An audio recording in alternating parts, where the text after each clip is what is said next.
shall we? Hey guys, what's going on? John here from What's Spinning here tonight to chat about this new Wasted Shirt album. It's called Fungus 2. Wasted Shirt is the newly formed duo of Ty Segall and Brian Chippendale of Lightning Bolt fame.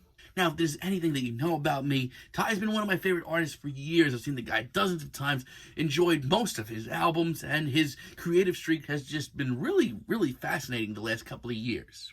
Now, Brian Chippendale and Lightning Bolt in general, I have a lot of clashing feelings on. I've never really enjoyed a lot of their albums, but I've seen many of their live shows and enjoyed the hell out of them. So I guess I've enjoyed Lightning Bolt as a live act more than a studio act, but that's just me. Nonetheless, they've come together for this new Wasted Shirt project. Let's chat about it. The album starts off with All Is Lost, and right off the bat, holy hell, I feel like I took a shot of espresso right to my veins. This is out of control right off the bat, and to call this anything less than really exciting is a lie. It's completely out of control right off the bat, and one thing that I truly love is just how much color and personality Brian Chippendale seems to be bringing to this duo. It's also very raw, just comes off so in the moment. Like I said, Lightning Bolt's live shows are a thing of legend, and listening to this track, I honestly feel like I'm at one. This is a brilliant opener. Then we have Zeppelin 5, and I honestly love this track just as much. It's just so muscular, just seems to plow through everything in its way. The wailing guitars and the very scuzzy bass are just, so vicious. And like a lot of Lightning Bolt and Ty's music to an extent, there's a very hypnotizing quality to this track. And trust me, that's only made more intense by the way that Ty just starts chanting by the end of this track. It's simple, it's in the moment, but it is wild. In a lot of ways, this album is the all-out scuzz attack that we kind of all expected it to be. The purple one is right up my alley. I love the frantic, acoustic strumming and the very twisted vocal performances here.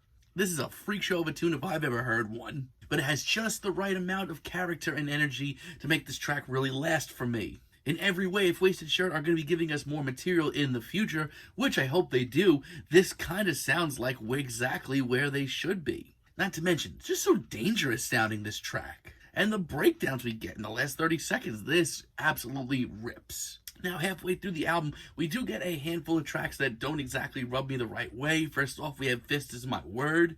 This track is just a little bit too much of the same for me, to be at the wild guitars, the scuzzy production, the tortured vocals. I mean, if you were into like the weirdo wonderland that was Ty's Emotional Mugger album, you're gonna still want to hear this track. But at least for me, I feel like this track is just a little bit too much in the moment. A lot of this album is very frantic, very hectic, very hazy, and in your face. But at the end of the day, there is a song at the center of a lot of this madness. Here, I just don't get that. You may be into this, but this is the kind of track that I honestly feel like it would have come off so much better live. This may shock a lot of people. I have a lot of the same feelings on Double the Dream. As far as a straight-up, spit-in-your-face punk tune goes, this track is probably the closest thing you're going to get to one here. It's really bare bones, in-your-face, aggressive punk tune.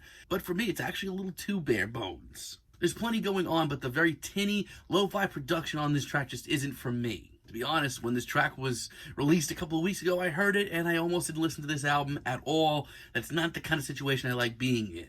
I mean, sure, in later moments, Brian and Ty get on the same page. It does improve a little bit, but I just feel like there are so many better tracks here. Thankfully, the rest of this album is pretty fascinating. Heart Show is not for the faint of heart at all.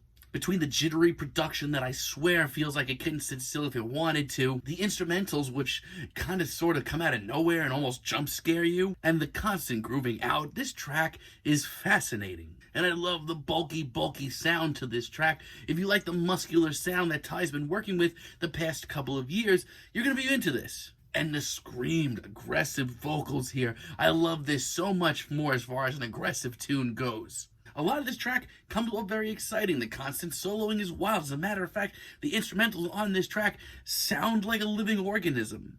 And the much darker and grittier final 2 minutes are absolutely amazing and some of my favorite moments on this entire album. Now, to be honest, I've never been one for sound collages, especially not a 30-second one, but I think that Fungus 2 actually adds a lot to this album. This is just the right dose of odd. It adds to the very schizophrenic and wild and oddball tendencies of this album, not to mention Danae Segall, or at least I think that's her, sounds great. Eagle Slaughter's Graduation is freaking tight. I love the machine gun drumming and the intense grooves. This track is wild. The guitars by this point in the album literally sound like inhuman whales. I mean, this is pretty much a very straightforward 3-minute eclectic instrumental, but it gets me pretty hyped, especially for this album's closing track. Speaking of which, Four Strangers Enter the Cement at Dusk did have me worried from a mile away because of that runtime. This has been a very crisp, short album, but this track is a long one. But the sound of this track, right off the bat, really warms my heart. This is exactly where I want to hear these guys. It's eerie, it's just so freaking odd. And just so slimy, the way that this track creeps along so slowly. I hate to keep referencing Ty Segall's Emotional Mugger a few years ago, but if you were into that album and the freak show of an album that is, you're gonna want to hear this. Production here is just so less tinny than it was earlier. So bulky and suffocating, and yes, that works. And just when I was starting to worry that this track wasn't going to pick up and it was going to leave me hanging, it does. Final 3 minutes of this track are nothing but aggressive satanic yelps and guitar solos that continue to sound so tortured. This isn't going to be a project for everyone, but when you think about how much Ty and Brian do between their own bands and their own projects and other projects, this does stand out and they have a lot of chemistry. So yeah, I do still feel like maybe 2 or 3 tracks here really would have been better in a live setting, but that's just my being picky. Honestly, these two have a lot of chemistry together. I never really thought to pair the two together, but they bring out the best in each other. Ty brings a lot of weirdo personality into Brian's music, and Brian brings a lot of in-the-moment intensity to Ty's music. This is actually something you're probably going to want to hear. It's not pretty. It's not for the faint of heart. It's pretty wild and scuzzy and noisy and not pretty at all, but it's pretty exciting. I'm feeling a strong 7 on this album, but let me know what you guys think down below. If you like the video, be sure to give us a like, give us a subscribe, and let me know down below what you would like for me to chat about in the future. And until next time, have a great day, guys.